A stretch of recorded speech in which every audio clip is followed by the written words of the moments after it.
No matter how big we think our garden is, it is never big enough. Different crops mature at different rates. It seems like some of our beds are in a constant state of disrepair, and these problems cause so many inefficiencies. If you feel this way, you are not alone. I'm a fairly experienced gardener, and this is still one of my biggest struggles, but there is hope. And today's video is going to be all about managing your garden space, how you can use your garden so you have the most easy, efficient use of the space that you have. That way you can get more food in a smaller footprint for overall less work. If you're new to the channel, please subscribe, hit the bell for notifications, and check out my Amazon store and Spreadshop links in the video description for everything I use in my garden and awesome custom apparel and gear. It is absolutely freezing cold out, but that's not going to stop me from growing my garden. And right here, I have a big tray of cold hardy winter vegetables that have to go out into my garden as soon as possible.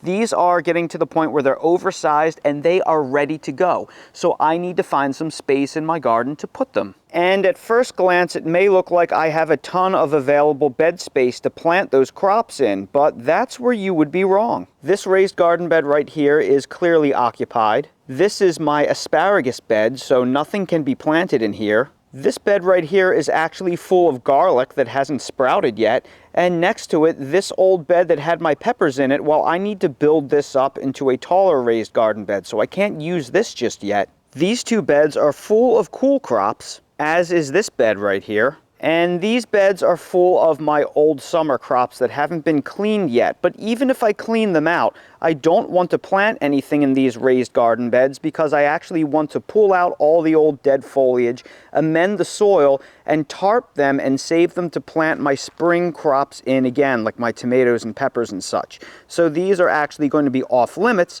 because if I plant any winter vegetables in here, well, they won't be ready for harvest before I start planting my summer crops. The only truly empty garden bed I have in my garden that is available for planting is this one right here, but I want to try and avoid the use of this bed because it doesn't have drip line run to it. If I were to plant something in this bed right now, I'd have to get another frost cover for it, and it would create more inefficiencies in my garden because I'll have all those different crops maturing at different rates. So while it is really tempting to plant in this right now, it will cause problems for me down the road if I mix and match all of those different species of plants in the same bed like this. A better plan is to see if I can make efficient use out of the raised garden beds I already have with things growing in them, because in both of these raised garden beds right here, I have mixes of species that are maturing at different rates. When I originally planted this raised garden bed right here, it's full of winter onions, shallots, and romaine lettuce. And the romaine has matured much more quickly than the onions have. So I have all of these holes in this raised garden bed, so I'm having a very inefficient use of this bed right here. Same thing with this raised garden bed right here. This bed is a mix of various brassicas like broccoli, cauliflower, and different types of cabbage mixed in with romaine lettuce. And once again, the romaine has matured so much faster, I have all of these holes in this raised garden bed. So rather than prepare and use up an entire new raised garden bed that is going to lead to a bunch of inefficiencies down the line, let's see if I can clean up the usable space in these beds and plant the transplants I have in an orientation that makes sense. When it comes to gardening, soil fertility is everything. It's the most important component of your garden. In order to maximize soil fertility, I don't like to pull roots out of my soil because when you rip out roots of plants, that pulls up the soil microbiome and it disturbs it. And if you make a big disturbance like that, it takes a while for that soil microbiome to heal back over, especially in the wintertime when your bacterial and fungal growth is slowed down because of the cold temperatures. So here you can see a bunch of romaine lettuce that I had already harvested, and I cut the romaine lettuce off with the intent of letting these roots decompose into the soil, because not only does that preserve the soil microbiome, but the decomposition of the roots in that soil itself refeeds that soil and puts the nutrients in those roots back out. If I were to pull these roots out, not only would I disturb that soil microbiology, but I would remove all of the nutrients in this, which would actually, it's going to turn into compost over time. So I'd be stripping my bed of nutrition. But unfortunately, if you're going to replant in a bed like this, I may not have a choice. So what I want to do is I want to take this little trowel and see how big and powerful those roots are. You see, if they were in the process of coming right back up, I would want to plant my new plants in between the roots, but some of these are regrowing, and as a result, I think I'm going to actually have to pull them out, unfortunately, because if they're regrowing, well, then these root balls and these roots are going to compete with the new plants that I'm putting in. So unfortunately, this is not really a good thing.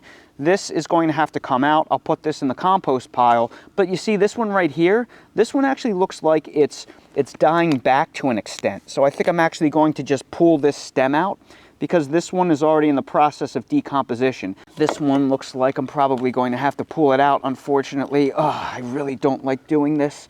But again, I don't really think I have much of a choice to maximize the efficiency of my bed. So you have to make a decision as to what you're going to do. But sometimes you get root balls that are in a bit of a transition phase, like this one right here. This one feels like it's easy to uproot, so I'm actually going to uproot that a little bit, and that should probably make sure that the roots die, but I'll let that sit for minimal disturbance of the soil microbiome, and all those old roots can die back.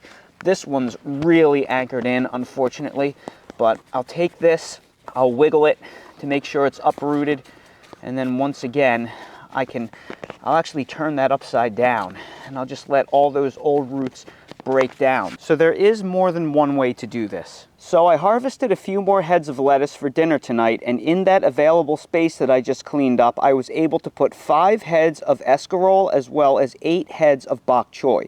So all of this salvage space right here will go to these new transplants instead of having to dedicate a brand new bed. Now it's time to transplant all of our seedlings, and to do that we're going to space all of the transplants about 8 to 12 inches apart, and then we are going to dig our respective holes and amend the holes with about 1 tablespoon of a granular all-purpose fertilizer as well as about a tablespoon of bone meal. And we're going to go evenly down the line until we bury all of our individual transplants. And here are what our transplants look like after they've been backfilled, fertilized, and watered in. They're a little beaten down right now from the watering, but in a couple of days they will be standing up straight once the sun comes out. And in this other raised garden bed, I'm going to put my mustard greens. Now, mustard greens don't form large heads to the same degree that something like bok choy, escarole, and romaine lettuce does, so I can plant them more closely together, more like 6 inches, and that way I can kind of grow them in rows in a cut-and-come-again fashion where I will take my scissors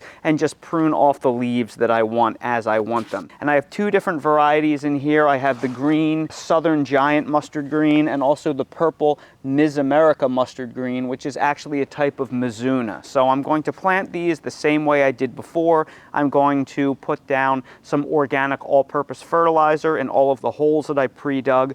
Then I'm going to follow up with bone meal in those holes again, and then I'm going to backfill and compact them all along the drip line, and I strategically place the roots so all of the roots would be really close to where a drip emitter hole is. You'll also notice one of the things I love doing is dusting the root balls with the bone meal before I transplant them. That's an excellent way to coat the roots. And now all of our mustard greens have been planted. Again, they're beaten down from being watered in, but after a day or 2 in the sun, they will perk right up. The last remaining transplants that have to go out in my garden was a 6-pack of the Giant Caesar romaine, which I already have growing out in those 2 raised garden beds. But I didn't want to put them out in my garden because next week it's going to be too cold. We're going to be in the low to mid 20s at night. All next week, it'll be the coldest air of the year so far, by far, and romaine lettuce just can't take cold like some of those other cool crops, so I don't want them out in my main garden, even under the protection of an agricultural fabric. So what I did was, I took the 6-pack and I planted it in this 20-gallon grow bag right here up against the house, because this is a very unique microclimate. We've had 6 freezes so far this winter, including 2 hard freezes at 26 degrees, and it's killed all of the summer crops in my garden. But here in the protected alcove in this little corner up against the south-facing wall of my brick house, my basil from the summer is still alive.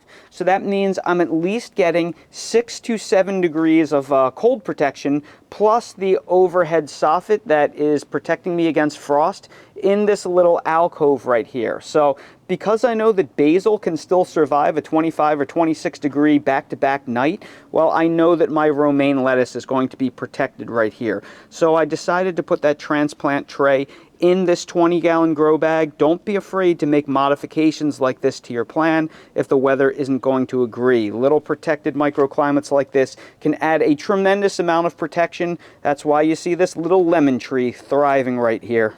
And just like that, every single one of those transplants that I showed you in the beginning of this video has been transplanted out into my garden without taking up a single square foot of additional space in any of my unused garden beds. By thinking and planning like this and making the most efficient use of our space possible, we will have a much more efficient garden and much less work overall. In fact, I probably saved myself at least an hour during the transplanting process because I just used gaps in my existing raised garden beds that already had drip lines run to them, that already had frost fabric run overhead, so I didn't do any of those things. So I not only increased the efficiency of my garden, but I saved myself a lot of time up front as well, and at the end of the day, I'm going to have a bigger harvest more efficiently in less space. And hopefully the techniques and the thinking process that I shared in this video will help you make a better, more efficient use of your garden as well, and it will save you time, money, and space in your endeavors.